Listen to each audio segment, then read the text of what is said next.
Good morning all friends. मेरे legal advice by Sheikh Javed Mohammad advocate channel पर आपका स्वागत है। नामांतरण के लिए 6 जरूरी दस्तावेज, बस ये 6 कागज ले जाओ, तहसीलदार नामांतरण के लिए मना नहीं करेगा। यही हमारे आज के वीडियो का टाइटल है। बड़ा ही महत्वपूर्ण टॉपिक है।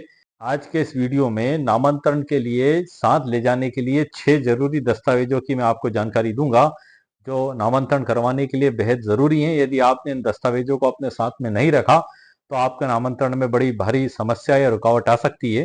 चेक लिस्ट का मतलब होता है सर, कानूनी जीत का प्रोटोकॉल। जैसे कोई डॉक्टर ऑपरेशन करने से पहले उसके उपकरणों को चेक करता है, उसी प्रकार से हमें तहसीलदार महोदय के समक्ष नामांतरण के लिए जब दस्तावेज पेश करना होते हैं तो उसके साथ हमें एक चेक लिस्ट लगाना पड़ती है, सारे डॉक्यूमेंट्स लगाना पड़ते हैं, ताकि ये हमारी जीत को सुनिश्चित कर सकें और तहसीलदार साहब उन कागजों में कोई कमी ना निकाल सकें और आपके नामांतरण में आपका जो है कि सुविधा पूर्वक और सही तरीके से उसमें आदेश पारित किया जा सके बिना किसी रुकावट के। सबसे पहले सर मैं आपको वो 6 जरूरी दस्तावेज बता देता हूँ। चेक लिस्ट नामांतरण म्यूटेशन के लिए 6 जरूरी दस्तावेज। यह चेक लिस्ट केवल कागजों की लिस्ट नहीं है, यह सुप्रीम कोर्ट के 50 साल के कानूनों का निचोड़ है सर। इसमें तहसीलदार या राजस्व कार्यालय में जाने से पहले सुनिश्चित करें कि आपके पास निम्नलिखित 6 दस्तावेज हैं, जिसमें नंबर 1 है पारिवारिक याददाश्तनामा, मेमोरेंडम ऑफ पार्टीशन। वह सादा कागज या दस्तावेज जिस पर अतीत में हुए बंटवारे का विवरण हो और सभी पक्षकारों के हस्ताक्षर हों। इसमें ध्यान देने योग्य एक बात है सर कि इसे डीड नहीं बल्कि मेमोरेंडम के रूप में ही आपको पेश करना होगा।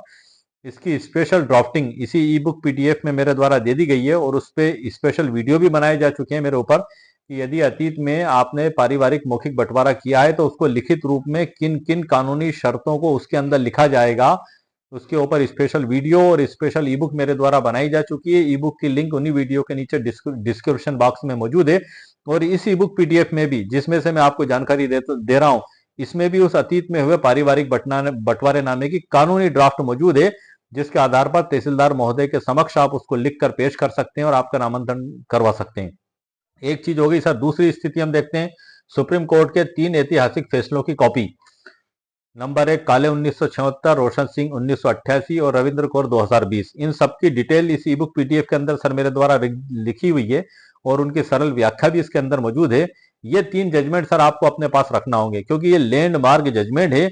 इन्हीं में जो सिद्धांत प्रतिपादित किए गए सर्वोच्च न्यायालय के द्वारा, उन्हीं के आधार पे मेरे द्वारा नामांतरण आवेदन की ड्राफ्ट, उसके साथ लगने वाले शपथ पत्र की ड्राफ्ट, अतीत में किए गए पारिवारिक बंटवारे की ड्राफ्ट, उसके समर्थन में लगने वाले शपथ पत्र की ड्राफ्ट, इन्हीं सिद्धांतों के आधार पर जो लैंडमार्क जजमेंट में दिए गए मेरे द्वारा तैयार की जाकर इस ई बुक पीडीएफ के अंदर लिख दी गई है, जो मैं अभी आपको आगे जानकारी दे दूंगा। आइए सर अब हम देखते हैं तीसरा नंबर का। इसमें सर थोड़ा सा देख लें, ये जो निर्णय है, निर्णयों के मुख्य अंश जो मैंने आवेदन में दिए हुए हैं, आवेदन के साथ संलग्न करें। या तहसीलदार महोदय को आपकी कानूनी मजबूती का एहसास कराएगा कि आखिर आप किस कानूनी आधार पर नामांतरण लेकर आए हैं। बिना रजिस्टर्ड बंटवारे नामे के आधार पर आखिर आप कैसे नामांतरण करवा रहे हैं, क्योंकि रजिस्ट्रेशन एक्ट 1908 की धारा 17 की उपधारा 1 की उपधारा बी में बिल्कुल लिखा हुआ है कि यदि आपने बंटवारा किया है पारिवारिक तो उसका रजिस्ट्रेशन करवाना आवश्यक होगा। यदि आप रजिस्ट्रेशन नहीं करवाएंगे तो इसी एक्ट की धारा 49 के तहत वो साक्ष्य में ग्राह्य नहीं होगा, कोई आपको उससे कानूनी अधिकार प्राप्त नहीं होंगे। लेकिन इन लैंडमार्क जजमेंटों में बताया गया है कि जो अतीत में हुआ था बंटवारा, और यदि आपने उसको आज लिखा है, आज की घटना में आज ही की तारीख में लिखा हुआ है, लेकिन बताया पिछला है जो पास्ट में बंटवारा हुआ है, तो उसको कहते हैं अतीत में हुए पारिवारिक बंटवारे का बंटवारा विलेख। उसमें माननीय सर्वोच्च न्यायालय के द्वारा जो लैंडमार्क जजमेंट बताए गए हैं, इसमें सभी में बताया गया है कि रजिस्ट्रेशन एक्ट 1908 के तहत उसका रजिस्ट्रेशन आवश्यक नहीं है। धारा 17 के तहत उसका आवश्यक नहीं है रजिस्ट्रेशन। अब हम तीसरा देखते हैं सर। शपथ पत्र आपको ले जाना है साथ में। ये चेक लिस्ट है सर, 6 जरूरी चेक लिस्ट। उसमें एफिडेविट जरूरी है, 50 या 100 रुपए। वर्तमान में मध्य प्रदेश में 200 रुपए कर दिया गया है सर। शपथ पत्र 200 रुपए के स्टाम्प पर शपथ पत्र लिखाया जाएगा, उसके बाद नोटरी वकील साहब से उसकी नोटरी करवाई जाएगी। हर स्टेट में अलग अलग होगा। आप ऑल इंडिया में जहां भी है, जिस भी स्टेट में है, तो आप आपकी स्टेट के हिसाब से उसमें स्टाम्प ड्यूटी लगा दें, नॉन जुडिशियल स्टाम्प, और उस पर लिखवा के नोटरी वकील साहब से आप नोटरी करवा लें। शपथ पत्र में क्या है सर, सभी पक्षकारों की सहमति वाला शपथ पत्र, जिसमें स्टोपल का स्पष्ट उल्लेख हो कि कोई भी सदस्य भविष्य में इस बंटवारे से नहीं पलटेगा। ये तीसरा चेक लिस्ट का महत्वपूर्ण पॉइंट हो गया। अब हम चौथा देखते हैं सर। राजस्व रिकॉर्ड, करंट रेवेन्यू रिकॉर्ड, जमीन की वर्तमान खतौनी, बीवन या खसरा नकलें जिसमें पूर्वजों या वर्तमान सह खातेदारों के नाम दर्ज हों। पांचवा है सर पहचान कार्ड, जिसको हम कहते हैं केवाईसी। बंटवारे में सभी सदस्यों के आधार कार्ड और पैन कार्ड की फोटोकॉपी आप जरूर लगाएं सर, साथ में आप अपने साथ में जरूर रखें। और छठा और सबसे महत्वपूर्ण है नामांतरण आवेदन पत्र एवं संलग्न शपथ पत्र, वो मैं आपको अभी बता दूंगा। अतीत में किए पारिवारिक बंटवारे के लिए नीचे दी गई ड्राफ्ट के आधार पर ड्राफ्ट तैयार करें। प्रेजेंट की बजाय पास्ट में, ये थोड़ा सा सर मैं इसको टाइपिंग मिस्टेक में सही कर देता हूं, प्रेजेंट की बजाय पास्ट टेंस में तैयार करना होगी। यह सबसे महत्वपूर्ण ध्यान रखने योग्य बात है। यदि तहसीलदार महोदय या पटवारी महोदय यह कहकर आवेदन लेने से मना करें कि रजिस्ट्री लाओ, तो उन्हें विनम्रता पूर्वक भारत के संविधान के अनुच्छेद 141 की याद दिलाएं और अपना आवेदन डाक रजिस्टर डाक के जरिए भी आप भेज दें। और ये जो लैंडमार्क जजमेंट है इनको भी आप बताएं और कानून भी आप बताएं, उनको समझाएं, उनकी समझ में सर बात आ जाएगी। और सबसे महत्वपूर्ण चीज है वो आपकी बात को समझेंगे कैसे सर, सबसे पहले जो है अधिकारी महोदय आपका आवेदन पढ़ेंगे, और यदि आपने आवेदन ही कानून के तहत तैयार नहीं किया है तो आपसे वो कहेंगे कि रजिस्ट्रेशन करा के लाओ।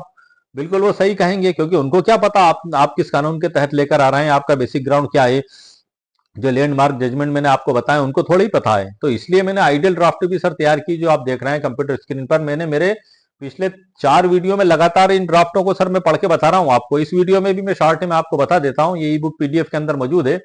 आदर्श आवेदन पत्र आइडियल एप्लीकेशन ड्राफ्ट, ये पूरी ड्राफ्ट है सर, पिछली वीडियो में मैंने पढ़ दी है। इसमें फिर भी बता देता हूं मैं आपको। समक्ष न्यायालय तहसीलदार महोदय, जो जिला और Madhya Pradesh, Rajasthan, UP, all India में आप जहां भी हैं, जो भी हैं, आपके हिसाब से आप सर धारा लिख सकते हैं। विषय में इसमें आपको लिखना होगा माननीय उच्चतम न्यायालय द्वारा प्रतिपादित सिद्धांतों के आधार पर पारिवारिक बंटवारा याददाश्तनामा के अनुसार नामांतरण रिकॉर्ड दुरुस्त करने हेतु माननीय महोदय करके इसमें पूरे जो लैंडमार्क जजमेंट है उन्हीं के आधार पर सर इसको तैयार किया गया है। और इस पर मैं स्पेशल वीडियो बना चुका हूं, लेकिन ये ड्राफ्ट इसके अंदर मौजूद है, आप देख रहे हैं सर कंप्यूटर स्क्रीन पर।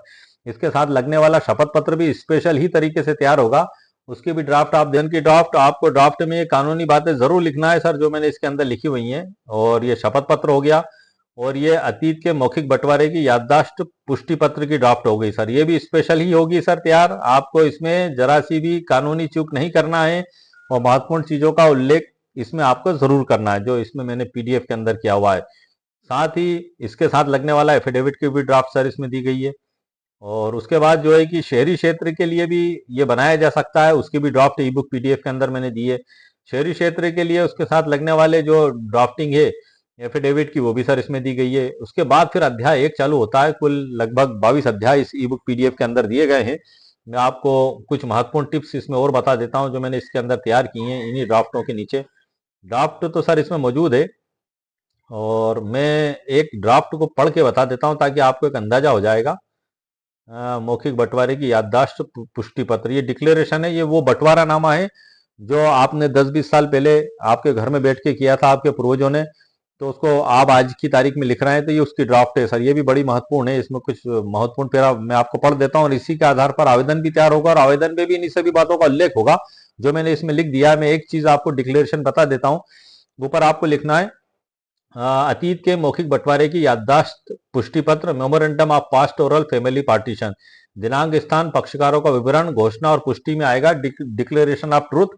हम सभी पक्षकार आज दिनांक को यह सत्य घोषित करते हैं कि नंबर 1, यह कि हम सभी पक्षकार एक ही संयुक्त हिंदू परिवार के सदस्य और हमारे पिता पूर्वज जो भी हो यह नाम लिख दे के समय से हम पैतृक संपत्ति के संयुक्त स्वामी रहे हैं। नंबर दूसरा आएगा यह कि आज से लगभग जो साल हुए वो पहले के लिख दें, पूर्व हमारे बुजुर्गों और स्थानीय पंचायत की मौजूदगी में परिवार की सुख शांति हेतु मौखिक रूप से संपत्ति का पूर्ण बंटवारा कर दिया गया। नंबर तीसरा आएगा यह कि उस समय कोई लिखित बंटवारा नहीं बनाया गया था, परंतु उक्त मौखिक बंटवारे के तुरंत बाद ही सभी पक्षकारों ने अपने अपने आवंटित हिस्सों पर स्वतंत्र कब्जा एक्सक्लूसिव पोजीशन प्राप्त कर लिया है। नंबर 4 आएगा यह कि पिछले वर्षों में हम सभी पक्षकार अपने अपने हिस्से पर स्वतंत्र रूप से खेती निवास कर रहे हैं और राजस्व रिकॉर्ड में भी पृथक रूप से काबिज है, हमारे बीच अधिकारों का कोई विवाद शेष नहीं है।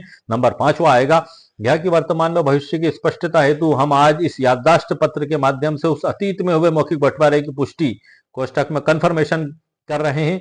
यह दस्तावेज आज कोई नया बंटवारा नहीं कर रहा है, बल्कि पहले से चली आ रही वास्तविक स्थिति को केवल रिकॉर्ड कर रहा है, जैसा कि रोशन सिंह बनाम जिले सिंह 1988, काले 1976, रविंद्र कौर 2020 में माननीय उच्चतम न्यायालय द्वारा मान्य किया गया। उसके बाद संपत्ति का पूरा विवरण जो आपने बांटी है, और आखिरी में पक्षकारों का हस्ताक्षर या अंगूठा और 2 गवाहों के दस्तखत, ये सर आपका ड्राफ्ट हो गया। और महत्वपूर्ण बात जो है, इस मेमोरेंडम को तैयार करते समय भाषा भूतकाल पास्ट टेंस में आप रखें, या ना कहें कि हम आज बांट रहे हैं, बल्कि कहें कि हम बटे हुए हैं और आज उसे कागज पर ला रहे हैं। यही बारीकी आपके दस्तावेज को रजिस्ट्रेशन की अनिवार्यता से बचाती है। आप ध्यान रखिएगा सर। ग्रामीण क्षेत्रों में शपथ पत्र भी, पटवारी की कब्जा रिपोर्ट भी लगती है, वो भी आपको लगवाना पड़ेगी। और ये चेक लिस्ट जो मैंने आपको बताई है सर, ये सभी डॉक्यूमेंट्स आपको इन आवेदन के साथ तैयार करना होंगे। सबसे पहले आपको आवेदन की ड्राफ्ट तैयार करना होगी। ड्राफ्ट मैंने ई बुक पीडीएफ के अंदर आपके लिए दे दी है। उसके साथ शपथ पत्र तैयार करना होगा। वो शपथ पत्र की भी ड्राफ्ट मैंने ई बुक पीडीएफ के अंदर दे दी है। साथ ही बंटवारा विलेख अतीत में हुआ, वो भी आपको कानून के तहत, शर्तों के तहत तैयार करना होगा। वो भी कानून के और सर्वोच्च न्यायालय के लैंडमार्क जजमेंटों में जो नियम सिद्धांत बताए गए उसी के अनुसार मैंने तैयार किया हुआ है। ई बुक पीडीएफ में उसकी भी ड्राफ्टिंग मेरे द्वारा दे दी गई है। उसके साथ भी आपको शपथ पत्र लगाना होगा, उसकी भी ड्राफ्ट मेरे द्वारा दे दी गई है। उसके बाद ये 6 दस्तावेज जो मैंने आपको अभी हाल बताए हैं इसके अंदर, ये 3 जजमेंट को भी सर आप जरूर लगाएं साथ में, न्याय दृष्टांत सूची बनाकर, खसरा विवरण, नक्शा, ऋण पुस्तिका। और ये पूरे 6 जो दस्तावेज मैंने अभी आपको बताए हैं सिलसिलेवार 1 नंबर से लगाए 6, ये सारे दस्तावेज चेक लिस्ट तैयार करने के बाद फिर आप तहसीलदार महोदय के समक्ष नामांतरण आवेदन पेश करें, तो उम्मीद है कि आपका नामांतरण हो जाएगा, उसमें कोई रुकावट ना आएगी। यदि कोई रुकावट आती है तो एसडीएम साहब के आप अपील कर सकते हैं। अंतिम रास्ता आपका होगा डिक्लेरेशन का दावा लगाने का सिविल न्यायालय में। ऐसी ऐसी स्थिति नहीं बनेगी, क्योंकि ये लैंडमार्क जजमेंट यही बताते हैं कि यदि अतीत में कोई पारिवारिक बंटवारा हुआ है तो आप उसको नायब तहसीलदार महोदय के लिखित में आप उससे नामांकन करवा सकते हैं। तो आज 6 चेक लिस्ट के दस्तावेज आप ध्यान रखिएगा सर, जो मैंने ई बुक पीडीएफ के अंदर दिए हैं। अब मैं ई बुक पीडीएफ का नाम से भी आपको परिचित करा देता हूँ। देख रहे हैं सर कंप्यूटर स्क्रीन पर, नामांतरण के लिए 6 जरूरी दस्तावेज, बस ये कागज ले जाओ, तहसीलदार मना नहीं करेगा। यही हमारी ई बुक का भी टाइटल है और यही हमारे वीडियो का टाइटल है। और इसमें बहुत कुछ सर लिखा हुआ है, मैं इसकी थोड़ी सी प्रस्तावना से भी आपका परिचय करा देता हूँ। विषय सूची में अतीत में हुए बंटवारे का नामांतरण कैसे कराएं, ड्राफ्ट, शपथ पत्र और सुप्रीम कोर्ट के 3 बड़े फैसले। अगला अध्याय पारिवारिक बंटवारा, कानूनी परिचय और आधार। उससे अगला अध्याय पारिवारिक बंटवारा कितने प्रकार से किया जा सकता है। उससे अगला अध्याय जो बंटवारा अतीत में मौखिक हो चुका है उसके आधार पर नामांतरण कैसे कराएं। ये ई बुक पीडीएफ से परिचय करा रहा हूं सर मैं आपको। उससे अगला अध्याय क्या अतीत में हुए पारिवारिक बंटवारे की नोटिस करवाई जा सकती है। उससे अगला अध्याय यदि अधिकारी नामांतरण से मना करे तो क्या करें।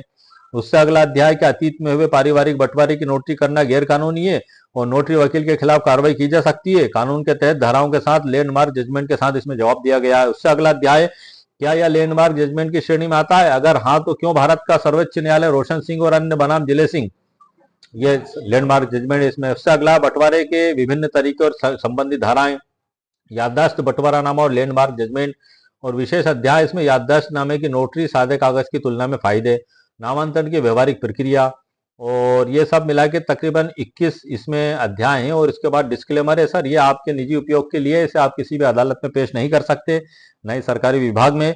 और इस पे अमल करने से पहले आप सोच विचार कर आपके वकील साहब से सलाह मशवरा करने के बाद ही इस पे आप अमल करें, क्योंकि हर केस की परिस्थिति और कंडीशंस अलग अलग होती है। आपके वकील साहब बेहतर जानते हैं। ये सब कुछ मैंने इसमें लिखा हुआ है। उसके बाद प्रस्तावना भी सर मैं आपको शॉर्ट में बता देता हूँ।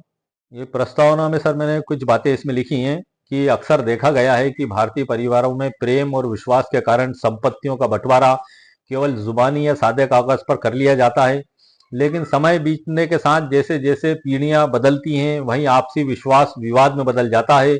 कभी कभी भाइयों के बीच अनबन होती है तो कभी अगली पीढ़ी पुराने बंटवारे को मानने से इनकार कर देती है। जब परिवार का कोई सदस्य कोर्ट की शरण लेता है तो सबसे पहला सवाल यही पूछा जाता है कि आपके बंटवारे का पक्का सबूत क्या है। यहाँ आकर एक आदमी हार जाता है क्योंकि उसके पास कोई रजिस्टर्ड दस्तावेज नहीं होता है। तहसील और कचहरी के चक्कर काटते काटते बरसों निकल जाते हैं और संपत्ति कीमत से ज्यादा खर्चा वकील और कोर्ट फीस में हो जाता है। यह ई बुक क्यों लिखी गई है सर, मैं इसका महत्व भी आपको बता देता हूँ। एक एडवोकेट और आपके डिजिटल साथी के रूप में मैंने अपने कैरियर और YouTube channel legal advice by Sheikh Javed Mohammad के माध्यम से हजारों ऐसे मामले देखे हैं जहां लोग अपने कानूनी जानकारी के अभाव में अपना हक खो देते हैं। इस पुस्तक का उद्देश्य आपको वह कानूनी हथियार देना है जिससे आप बिना लाखों रुपये की स्टाम्प ड्यूटी और लंबी रजिस्ट्री प्रक्रिया के भी अपने पारिवारिक बंटवारे को मजबूत और वैध बना सकते हैं। इस पुस्तक में मैंने रोशन सिंह बनाम जिले सिंह जैसे ऐतिहासिक फैसलों का सरल विश्लेषण किया है, याददाश्तनामा के उस गुप्त कानूनी रास्ते को समझाया है जो सादे कागज को भी कोर्ट में मजबूत साक्ष्य बना देता है।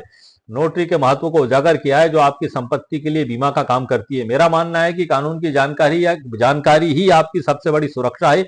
इस पुस्तक को पढ़ने के बाद आप न केवल अपनी संपत्ति को सुरक्षित कर पाएंगे, बल्कि अपने परिवार को भविष्य के अनावश्यक मुकदमों से भी बचा सकेंगे। आशा है यह लघु प्रयास आपके जीवन में विधिक स्पष्टता और शांति लेकर आएगा। एडवोकेट शेख जावेद मोहम्मद। तो ये सर ई बुक से भी मैंने आपको परिचित करा दिया है। ये इसकी प्रस्तावना थी, इसमें डिस्क्लेमर भी है। और मेरा चैनल और मेरी ई बुक किसी भी प्रकार का दावा नहीं करते, सिर्फ एक शैक्षणिक जागृति के उद्देश्य से, ताकि आपको यदि आप डाउट और कंफ्यूजन्स में हैं कि हम क्या करें, तो उस स्थिति में आपको एक अंधेरे से उजाले की ओर ले जाने का मेरा एक प्रयास है कि आप ये कानूनी कार्रवाइयां कर सकते हैं। कानूनी कार्रवाई करने के बाद जो भी स्थिति आएगी आपके सामने, तो उसके हिसाब से आपको अगली कार्रवाई करना होगी। वैसे पूरा उम्मीद है, पूरा विश्वास है कि जब आप इतनी तैयारी के साथ इन चेक लिस्टों के साथ जब आप पूरा पेश करेंगे आवेदन पत्र तैयार करके, ये सभी जो मैंने अभी आपको बताए हैं, तो उम्मीद है कि आपका नामांतरण हो जाएगा और आप परेशानी से बच जाएंगे। और यदि कोई कारण भी होता है तो उसके कानूनी रास्ते फिर आगे उपलब्ध है, अपील और सिविल न्यायालय। वैसे यहाँ पर जो लैंडमार्क जजमेंट है सर्वोच्च न्यायालय के, तो भारत के संविधान के अनुच्छेद 141 कि सर्वोच्च न्यायालय के द्वारा जो फैसले किए जाते हैं तो अधीनस्थ न्यायालय पर वो एक सिद्धांत के रूप में लागू होते हैं। इन सबको यदि हम देखते हैं तो आपका काम सर बिल्कुल नामांतरण में होने वाली दुविधा दूर हो जाएगी और आप एक आसानी के साथ नामांतरण को करवा सकेंगे। और ये सर्वोच्च न्यायालय के जो लैंडमार्क जजमेंट है सर, ये ऑल इंडिया के लिए ही है। और ये मेरा नामांतरण का आवेदन किसी स्टेट के लिए नहीं है, ये ऑल इंडिया के सभी लोगों के लिए। यदि आप इस तरीके की परेशानी से जूझ रहे हैं, और आप एक बात और ध्यान रखिएगा, मैंने इसमें भू राजस्व संहिता की धाराएं नहीं लिखी हैं। यदि आप चाहें तो आपकी स्टेट में जो भी लैंड रेवेन्यू हो, जैसे मध्य प्रदेश में 109, 110 मध्य प्रदेश भू राजस्व संहिता 1959 के तहत नामांतरण का आवेदन पेश किया जाता है। यदि आप इन धाराओं को ना भी लिखें, अगर आप उसके ऊपर सिर्फ नामांतरण का लिख दे तो भी माना जाता है। और यदि आप आपकी आपकी स्टेट के हिसाब से जो भू राजस्व संहिता उस हिसाब से यदि आप लिख भी देते हैं तो भी इसमें सर बेहतर रहेगा। तो आज के वीडियो में सर मैंने आपको मुकम्मल कानूनी जानकारी प्रदान कर दी है। और ये जो जानकारी मैंने जिस ई बुक पीडीएफ के अंदर से दी है, उसकी लिंक इस वीडियो के नीचे डिस्क्रिप्शन बॉक्स में मेरे द्वारा दे दी गई है। 199 रुपीज कीमत इसकी मेरे द्वारा रखी गई है। यदि आपको आवश्यकता महसूस होती है तो आप इसको वहां से खरीद सकते हैं। इस ई बुक में ये जो जजमेंट मैंने आपको बताया, चारों जजमेंटों की विस्तृत व्याख्या भी है, और इसके अलावा भी बहुत कुछ डिटेल जानकारी इसमें मैंने दी है। तकरीबन 250 पन्ने की ई बुक है। और यदि ये आपको खरीदना है तो इसकी खरीदने की प्रक्रिया ये होगी कि वीडियो के नीचे जो डिस्क्रिप्शन बॉक्स है, वहां पे जो लिंक दी गई है, जब आप लिंक पर क्लिक करेंगे तो आपके सामने भुगतान का ऑप्शन आएगा। जैसे ही आप 199 रुपीज का भुगतान करेंगे तो ये आपकी ईमेल आईडी पर एक मैसेज आएगा, वहां डाउनलोड लिखा दिखाई देगा। जब आप डाउनलोड पर क्लिक करेंगे तो आपके मोबाइल पर डाउनलोड हो जाएगी। आप इसको कंप्यूटर पर, मोबाइल, स्मार्टफोन पर डाउनलोड कर सकते हैं और पढ़ सकते हैं। और इसके अंदर जो बताए गए ड्राफ्टिंग प्रारूप है, आप उनका उपयोग भी कर सकते हैं और साइटेशन की बुक में से निकालकर कोर्ट में तहसीलदार, नायब तहसीलदार महोदय के समक्ष पेश भी कर सकते हैं, कलेक्टर साहब के समक्ष भी पेश कर सकते हैं, जज साहब के समक्ष भी पेश कर सकते हैं। लेकिन ये पीडीएफ आपके निजी उपयोग का है, इसको आप कहीं पेश नहीं कर सकते सर।